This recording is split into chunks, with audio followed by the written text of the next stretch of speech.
Desde una antigua ciudad romana hasta los más peligrosos circuitos de carreras, Enzo Ferrari convertiría su nombre en sinónimo de los coches más rápidos del mundo. Desarrolló un coche con una presencia, un color, como decía Ferrari. Irónicamente, los turismos que llevaban su nombre no significaban nada para él. Eran simplemente un medio de financiar su obsesión por las carreras y los triunfos. Lo ganaba prácticamente todo. El campeón siempre era Ferrari. Se creaba una imagen mundial al mismo tiempo que se sucedían los dramas en su vida personal. Un hijo gravemente enfermo, una vida secreta con su amante y acusaciones de homicidio involuntario amenazaron con enterrar una leyenda. Un piloto y 14 espectadores muertos. La prensa decía que Ferrari estaba matando gente. Su única ambición era ganar carreras.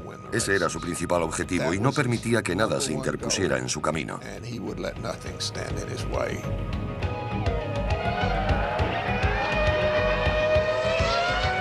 Enzo Ferrari.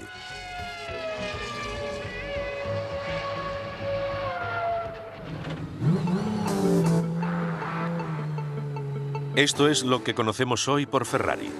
El 365 Spider de 170.000 euros. Curiosamente, estos costosos deportivos poco tienen que ver con la historia del hombre cuyo legado representan.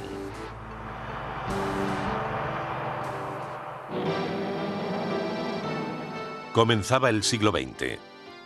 La aparición del automóvil había originado una fiebre por las carreras en toda Europa y Norteamérica. Los vehículos surcaban polvorientas carreteras de gravilla, recorriendo como mucho 230 kilómetros a velocidades que raramente superaban los 80 kilómetros por hora. En este mundo nació Enzo Ferrari el 18 de febrero de 1898.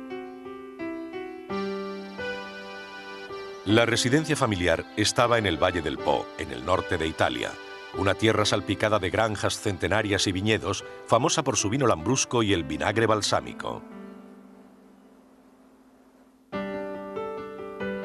El padre de Enzo, Alfredo Ferrari, tenía una empresa de estructuras metálicas. Su madre, Adalgisa, era la típica ama de casa italiana que adoraba a Enzo y a su hermano Dino, 2 años mayor.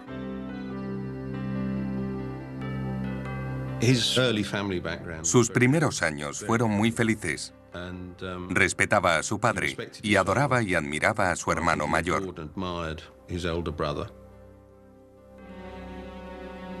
El hogar y la empresa de los Ferrari estaba a las afueras de Módena, antigua ciudad romana. Los Ferrari vivían arriba en un pequeño apartamento. En la planta baja estaba el taller de Alfredo, que en ocasiones llegaba a contratar hasta 20 trabajadores. Alfredo pretendía que sus hijos heredaran el negocio algún día. Pero el joven Enzo no estaba por la labor. Le apetecía más ser periodista o incluso cantante de ópera. En 1908, cuando Enzo tenía 10 años, su padre llevó a sus 2 hijos a su primera carrera de coches. Enzo Ferrari descubrió el mundo de los automóviles y la velocidad. Vio al gran Felice Nazzaro, el ganador del Gran Premio de 1907, conduciendo un Fiat. Vio a Vincenzo Lancia con su Fiat. Quedó extasiado. Para él, aquello era la personificación de la valentía, la vida para un hombre de verdad. Alfredo Ferrari tenía otros planes para sus hijos. Los envió a una escuela de ingeniería mecánica con vistas al futuro de la empresa familiar. Su hermano Dino aceptó su destino. Pero a Enzo, un soñador, no le interesaban los estudios y lo suspendió todo. Era un joven con mucha personalidad. Siempre estaba soñando con ser piloto de carreras y fascinado por los trabajos y los deportes de riesgo. En el verano de 1914, cuando Enzo tenía 16 años, Italia entró en la Primera Guerra Mundial. Al año siguiente, su hermano Dino se alistó en el ejército italiano. Fue enviado al frente como conductor de ambulancias. En 1916, el padre de Enzo murió de neumonía. Sin Alfredo, el próspero negocio se vino abajo. Llegaron noticias del frente de la muerte de Dino de fiebres tifoideas. A los pocos meses, la predecible vida de Enzo Ferrari parecía perder el control. Saltó de un trabajo a otro durante más de un año.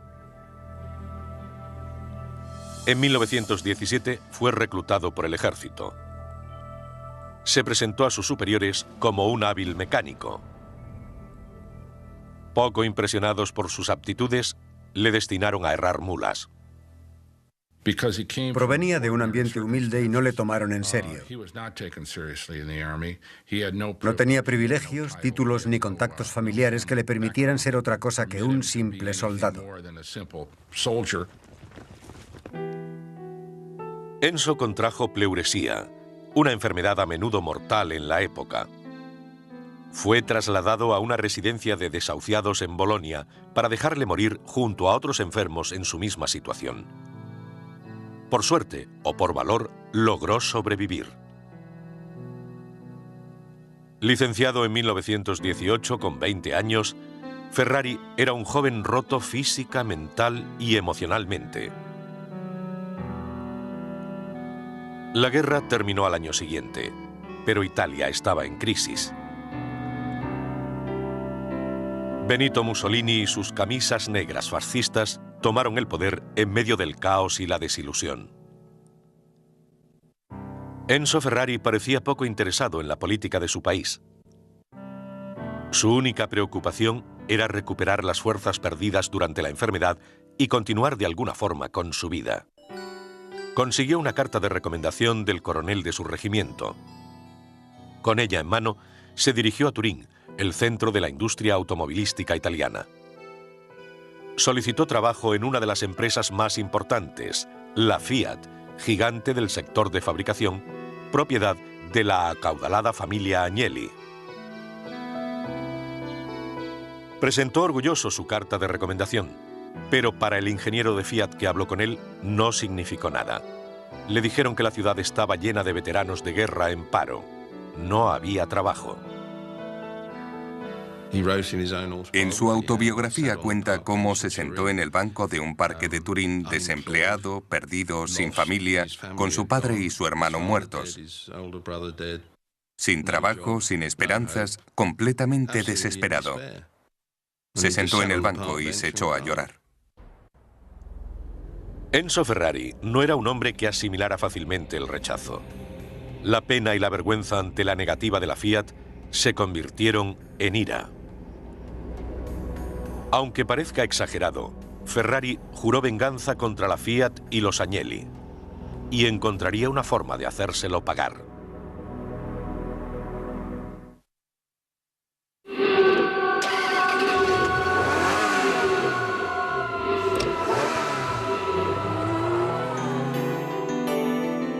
Al final de la guerra, Enzo reapareció en Turín dispuesto a transformarse en piloto de carreras, quizá incluso en una estrella.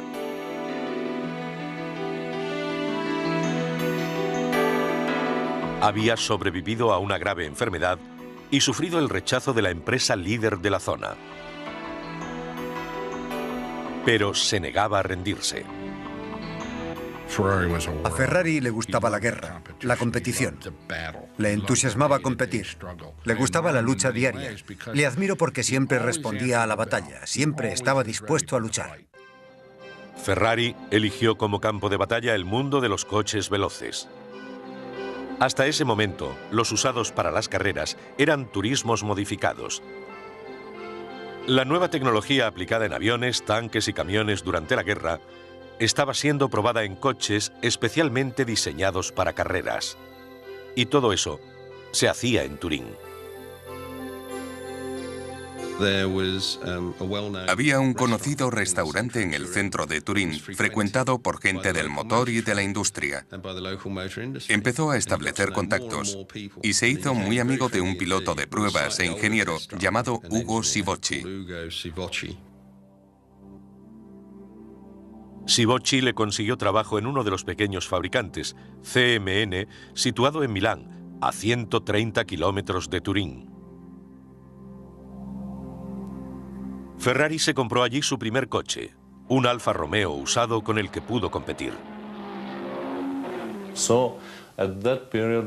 Fue una decisión difícil, pero le gustaban tanto los coches de carreras que optó por él. Probablemente fue la decisión de su vida. Fue el punto de partida de toda su carrera.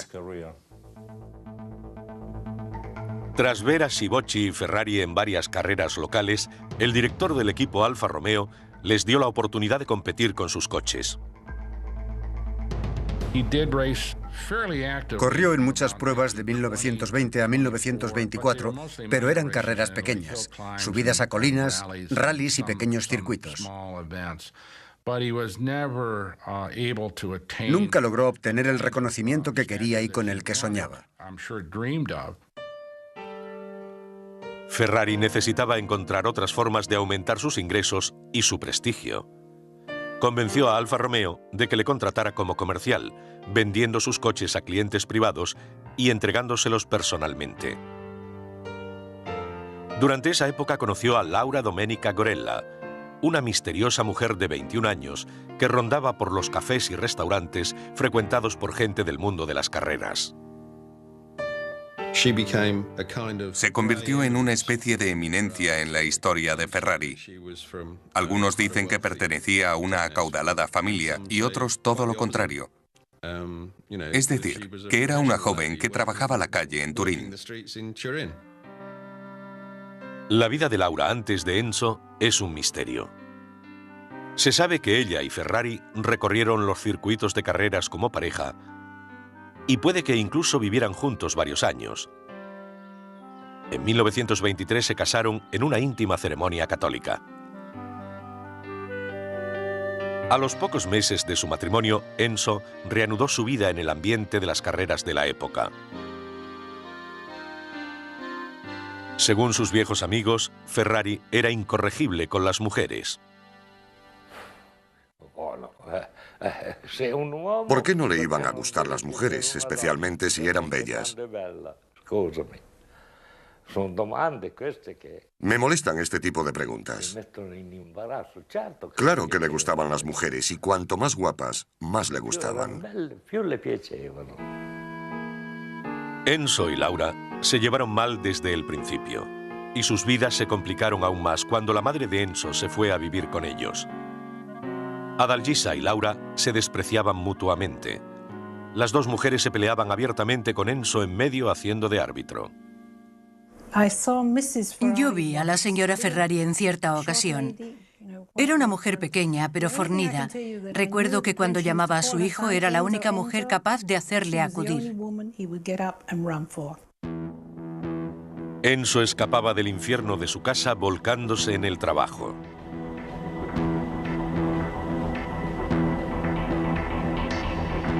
Alfa Romeo pensaba competir con un coche llamado P1 en el Gran Premio Europeo de Monza.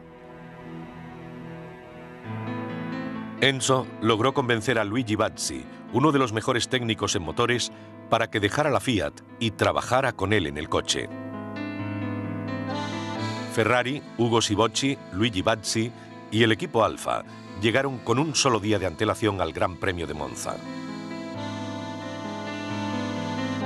Fue una rápida vuelta de reconocimiento. Sibocci pilotaba. Tomó una curva cerrada con el P1 y se salió.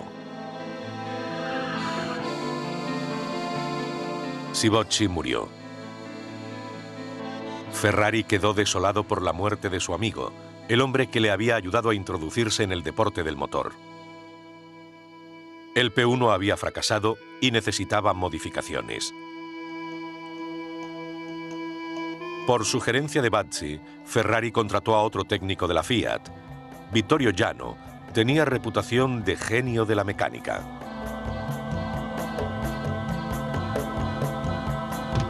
Jano, Bazzi y Ferrari se dispusieron a rediseñar el P1. Ferrari no era ingeniero ni diseñador de coches. Ni siquiera se sentía especialmente atraído por la mecánica. A los pocos meses y bajo la implacable presión de Ferrari, Giano y Bazzi rediseñaron el Alfa Romeo P1 y lo llamaron P2. En una competición en Cremona, y con el famoso Antonio Ascari al volante, el P2 alcanzó los 191 kilómetros por hora. Hizo récord de vuelta rápida y ganó la carrera.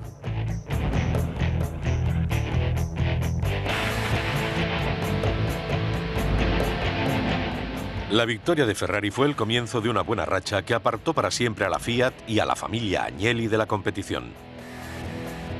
Enzo Ferrari, un chico de campo del Valle del Po, había conseguido vengarse de una de las empresas más prósperas de Italia, al menos por el momento. Pero ganar era solo el primer paso. Ahora Ferrari tenía que encontrar el modo de financiarse. Con la ayuda de algunos ricos inversores, ofreció a Alfa Romeo firmar un contrato para hacerse cargo de su división de competición. Yo proporciono los pilotos y tú pones los coches. Tú me facilitas apoyo técnico y nosotros competimos. Lo hicieron y salió bien. El 1 de diciembre de 1929 abrió las puertas de lo que sería la escudería Ferrari. Un equipo de competición formado por los mejores pilotos y por coches Alfa Romeo rediseñados según las especificaciones de Enzo. Pero en casa, su vida familiar continuaba desintegrándose. En 1932, 10 años después de su boda, Laura daba a luz un hijo. Le llamaron Dino. Según las memorias de Ferrari, a Dino le diagnosticaron distrofia muscular, una enfermedad que destruiría lentamente su sistema nervioso central. A Ferrari le costó mucho aceptar que Dino cayera enfermo en su infancia, que no fuera un niño sano. En 1939 volvió a estallar la guerra en Europa. Mussolini dominaba Italia con mano férrea. Un nuevo ejecutivo de Alfa Romeo cortó la relación con la escudería de Enzo. Para sobrevivir, Ferrari colaboraría con el Partido Fascista Italiano.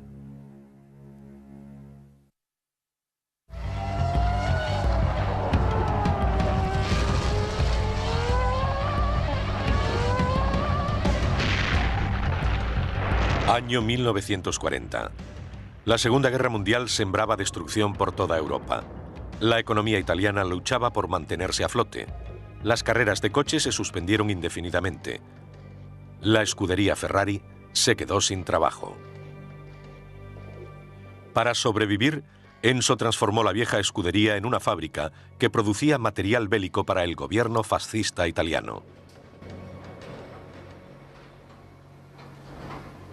Hay diferentes historias sobre lo que fabricaban. Algunos dicen que las máquinas pulidoras de bolas para rodamientos se pudieron usar para la producción de material bélico. Otros insisten en que hacían componentes para ametralladoras utilizadas por el ejército italiano.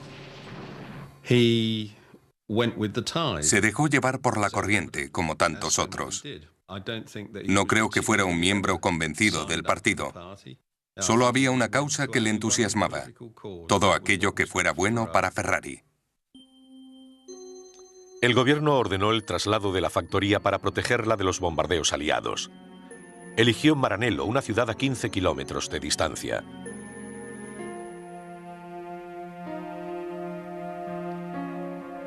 En un viaje a Módena, conoció a Lina Lardi. Era secretaria. Mi padre conoció a mi madre en una empresa. Así empezó la historia. En aquella época mi madre era muy joven y mi padre tenía 10 años más. Ya era un hombre conocido en la ciudad. Al principio a ella no le gustó, porque era un hombre que siempre conducía coches muy buenos. Esa relación influyó mucho en su vida. Era una mujer adorable, una joven serena, tranquila, que le llevó paz y sosiego a su vida, lejos de la controvertida situación que vivía en su hogar. Con 46 años, Ferrari entabló relaciones con Lina Lardi. Al año siguiente, Enzo recibió la noticia de que Lina estaba embarazada. 9 meses después dio a luz un niño sano llamado Piero. Madre e hijo se quedaron a vivir en el pueblo natal de Lina, la pequeña población de Castelvetro, cerca de la fábrica de Ferrari. Mientras, en Módena, Laura y Enzo celebraban el 13º cumpleaños de Dino. La salud del niño continuaba deteriorándose. Ferrari hizo todo lo que pudo en las últimas fases de la enfermedad de Dino. Le cambió la dieta y consultó con muchos médicos.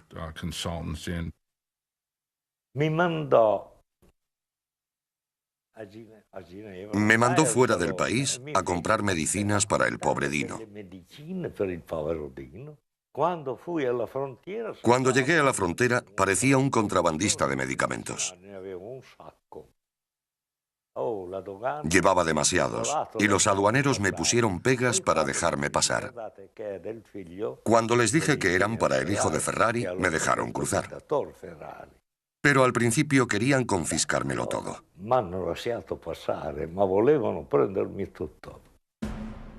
Cuando terminó la guerra, el Plan Marshall comenzó a inyectar millones de dólares en la maltrecha economía italiana. El público estaba preparado para reanudar las carreras de coches. Y Enzo Ferrari también. Comenzó a desarrollar nuevos vehículos. Y en 1947 produjo el 125, con motor de 1,5 litros y 12 cilindros en V. Para los estándares italianos era un motor enorme. Le encantaban los motores. Para él, el motor era la pieza más importante de cualquier coche. El chasis era un soporte necesario para sujetar las ruedas y disponer de un hueco donde pudiera ir sentado el piloto. El 11 de mayo de 1947, el 125, el primer automóvil en llevar el nombre Ferrari, competía en Piacenza, una prueba menor. Enzo escogió esta carrera porque quería comprobar las posibilidades de su coche. Los espectadores llenaron las calles para ver la nueva máquina de Ferrari. La prensa deportiva italiana estaba allí e incluso algunos diseñadores de Alfa Romeo. Enzo no apareció. De hecho, desde ese día en adelante nunca acudió a una carrera en la que compitiera un Ferrari. No le gustaba todo aquel alboroto. Cuando él llegaba, todos se ponían nerviosos y quería que todo estuviera en calma. Decía que no acudía a las carreras porque no tenía una nariz estándar. No sabemos si es la verdadera razón o no, pero fue una jugada muy importante, porque añadió misterio a su imagen pública, a su carisma. Era como una araña sentada en el centro de su tela. En aquella primera carrera en Piacenza, a falta de tan solo 3 vueltas y con el Ferrari 125 en cabeza, se rompió la bomba de gasolina y el coche se deslizó hasta pararse poco antes de la línea de meta. Enzo se lo tomó con calma y consideró al vehículo un fracaso prometedor. Aunque no lo sabía entonces, el 125 marcaría el nacimiento de la mítica cultura y el imperio Ferrari. Enzo comenzó a reunir a los mejores técnicos y pilotos de Europa.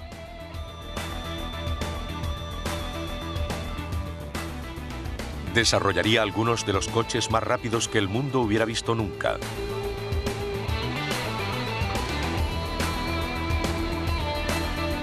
Su escudería competiría en todos los circuitos ganando una prueba tras otra. Lo ganaba prácticamente todo. Solo hubo una que no ganó en los años 50. El resto siempre era el mismo resultado: Ferrari. Competir en el circuito internacional costaba hasta $1 millón al año. Ferrari tenía que encontrar un modo de multiplicar su liquidez. A finales de los años 40, un expiloto de la escudería llamado Luigi Chinetti convenció a Enzo para que le cediera los derechos para vender turismos Ferrari en Norteamérica.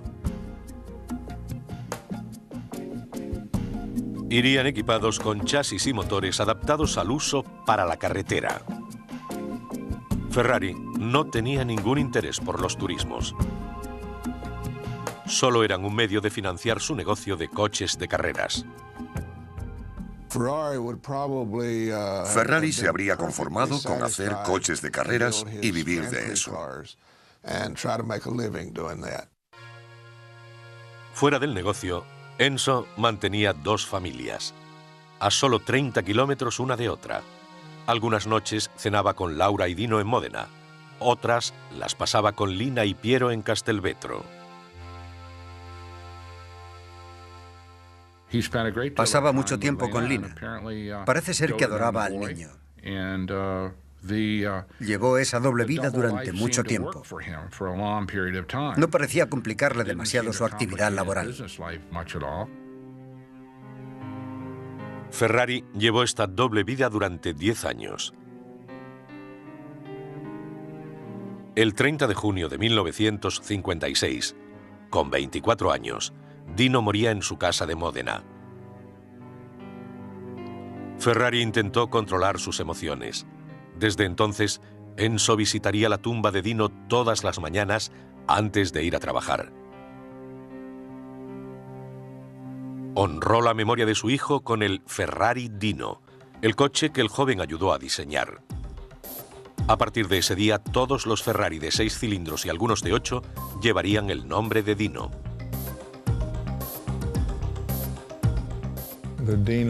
El Dino tenía muchos aspectos trágicos que lo hacían especial. Cuando se piensa en Dino, se piensa en un niño, en un bebé. Se podría decir que el Dino fue un Ferrari que no tuvo la oportunidad de crecer. Aún así tenía algo que lo hacía único. Fue durante esa época cuando la esposa de Enzo, Laura, descubrió su vida secreta con su amante y su hijo de 11 años.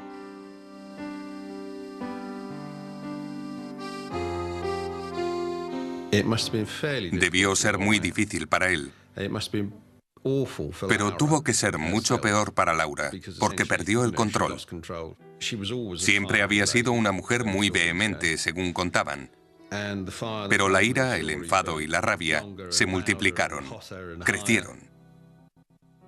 Nadie sabe si el descubrimiento de Laura influyó en algo en su marido, porque nada en su comportamiento traicionó los verdaderos sentimientos de Ferrari. Nunca se sabía cuándo estaba alegre y cuándo triste, cuándo sufría o cuándo no, porque nunca decía nada. Al año de la muerte de Dino, el negocio de las carreras que tanto apasionaba a Ferrari empezaba a verse amenazado lentamente.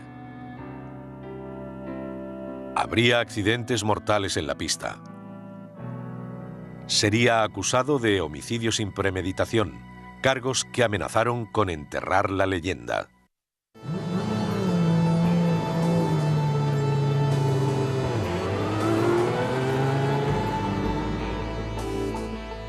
La muerte de su hijo le provocó una crisis emocional. Se volcó en su trabajo en la oficina y la fábrica con un solo propósito: construir coches más rápidos.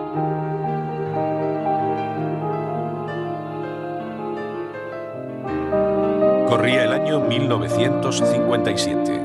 La carrera era la Mille Miglia, un popular y peligroso recorrido urbano de 1.600 kilómetros.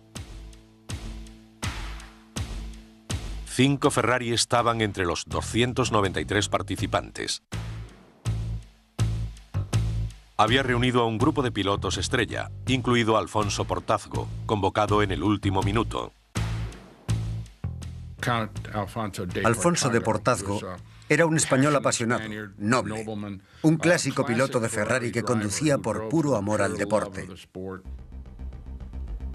10 millones de espectadores se congregaron en el circuito que se extendía a lo largo de curvas cerradas y estrechas calles. Miles de policías y soldados no eran suficientes para mantener al público alejado del peligro. El enfebrecido ambiente que se respiraba era una auténtica locura.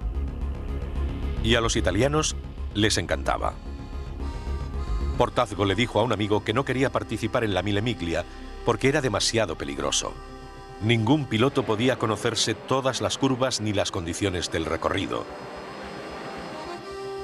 Pero a las 5:31 de la mañana, Portazgo se incorporó a la traicionera batalla de los 1.600 kilómetros, conduciendo el coche más potente de la escudería, el Ferrari 335 de 4,1 litros. Los testigos dicen que el coche de Portazgo iba a toda velocidad cuando de repente perdió el control. Volcó y fue a parar a una zanja para rebotar y caer sobre la primera fila de espectadores y chocar contra un poste. El impacto lanzó trozos de metal a los espectadores. 5 niños, Portazgo, su copiloto y otros 10 adultos murieron. Decenas resultaron heridos. Los titulares de la prensa italiana exigían el fin de la Mille Miglia.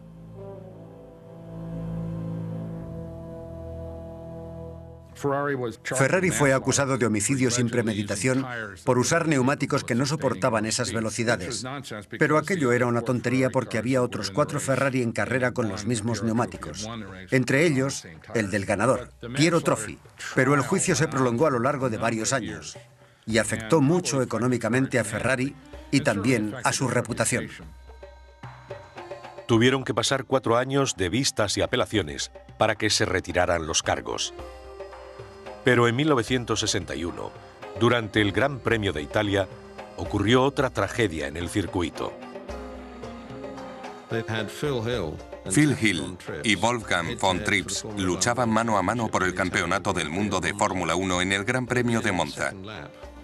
Al final de la segunda vuelta, von Trips, piloto alemán muy popular y querido, chocó contra otro coche y el suyo salió despedido hacia la multitud, matando a 14 espectadores. Von Trips salió del coche cayendo a la pista con el cuello roto. También murió. Un piloto y 14 personas muertas. La prensa volvió a la carga. Ferrari estaba matando gente. Enzo Ferrari tenía 63 años y la prensa en contra. Debía afrontar los gastos de defensa en otro complejo proceso. Continuaba la implacable espiral del diseño de coches de carreras y seguía ganando en las pistas.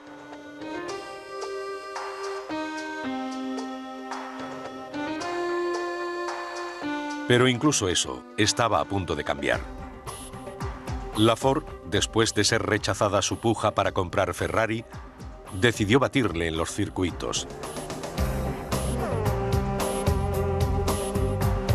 En 1964, en el Gran Premio de Monza, el equipo Ford le pisaba los talones.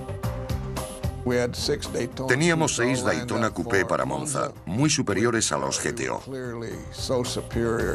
Pero el viejo granuja canceló la carrera. Ese año íbamos un par de puntos por detrás. Logramos batirle oficialmente en el 65. No le gustó, pero a mí tampoco me gustaba cuando me ganaba él. Ferrari empezó a perder carreras. Le costaba más de $1 millón anual financiar su negocio. Aunque Luigi Chinetti había hecho de los turismos Ferrari una leyenda en Norteamérica y se vendían a $15.000, en 1967 la empresa estaba al borde de la bancarrota.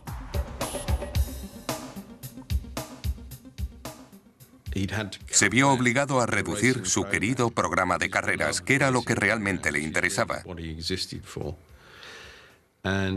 Fue entonces cuando tuvo que tenderle la mano a la Fiat.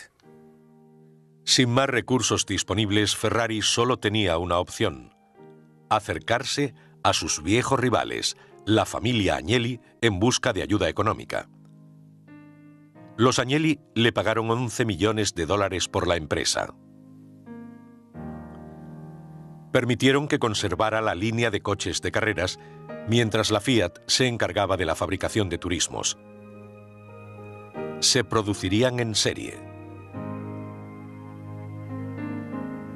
Aquello marcó el fin de la era de los Ferrari hechos a mano, que habían circulado por todo el mundo. El acuerdo se anunció oficialmente el 21 de junio de 1969. Era el fin de una era para Ferrari. Al fin podía centrar su atención en la competición. Pero aún tenía asuntos que resolver con su amante y su creciente familia.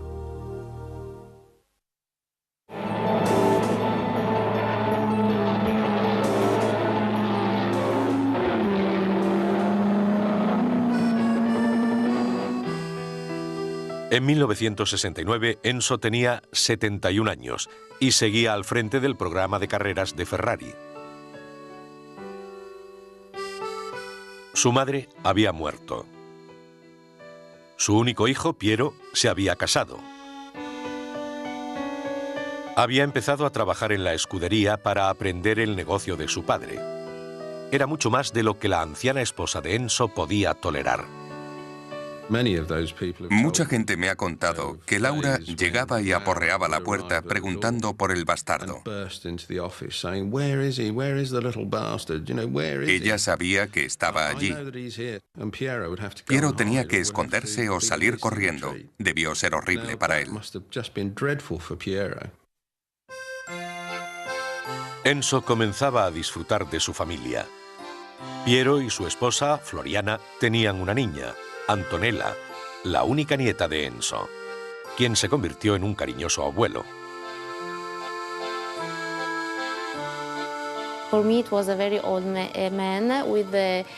Para mí era un viejecito con el pelo cano y muy alto.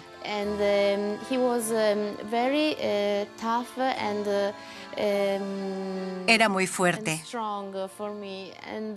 y muy cariñoso conmigo. Laura Ferrari murió 9 años después, en 1978, cuando Enzo tenía 80. Habían estado casados 55 años. Enzo llevó a su amante Lina a vivir con él a su casa de Módena. Piero y su familia la siguieron. En sus últimos años, Ferrari disfrutó lo que muchos considerarían una vida familiar normal. Incluso a sus 80 años, Enzo se negaba a retirarse. Su hijo Piero fue nombrado director general del equipo Ferrari a mediados de los 80. Los dos solían discutir por las nuevas estrategias técnicas.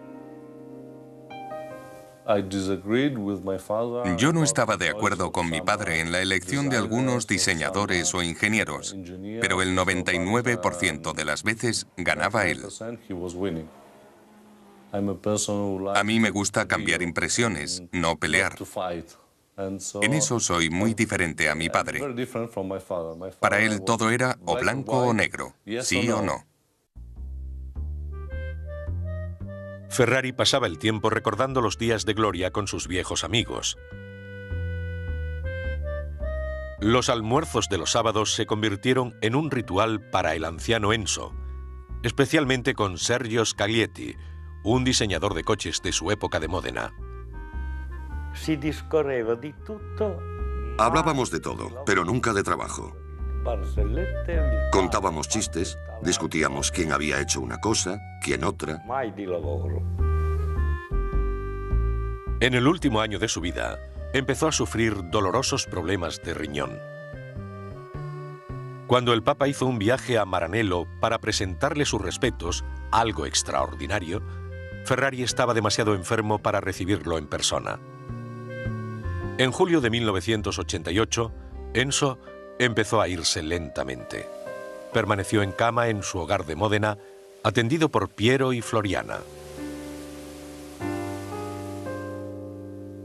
El 14 de agosto de 1988, Enzo Ferrari moría en su cama, rodeado de su familia. tenía 90 años. A la 1 de la tarde se emitió un comunicado con la noticia de su muerte. 7 horas después fue el entierro, como quería mi marido, que a su vez cumplía los deseos de su padre. En el entierro solo estábamos 6 personas en 2 coches. Eso fue todo. El cuerpo de Ferrari fue colocado en una cripta dentro del panteón familiar junto a su padre, Alfredo.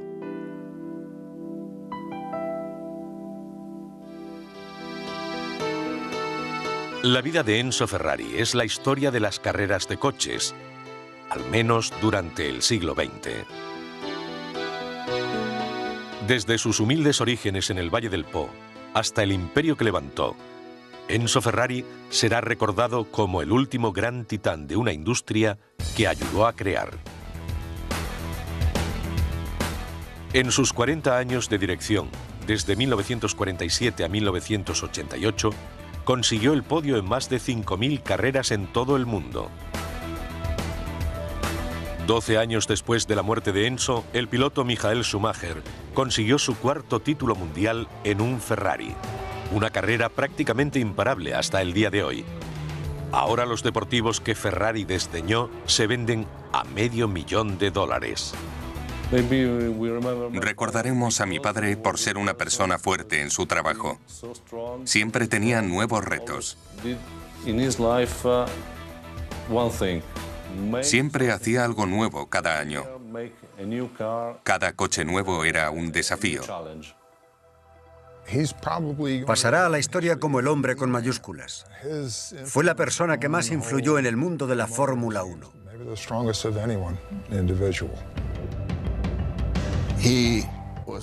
Era la fuerza dominante en los grandes premios. Puso los cimientos de la multimillonaria industria que es hoy. Ojalá le hubiera conocido mejor. Quizá nadie logró conocer bien a Ferrari. Es muy posible que nadie supiera realmente cómo era por dentro.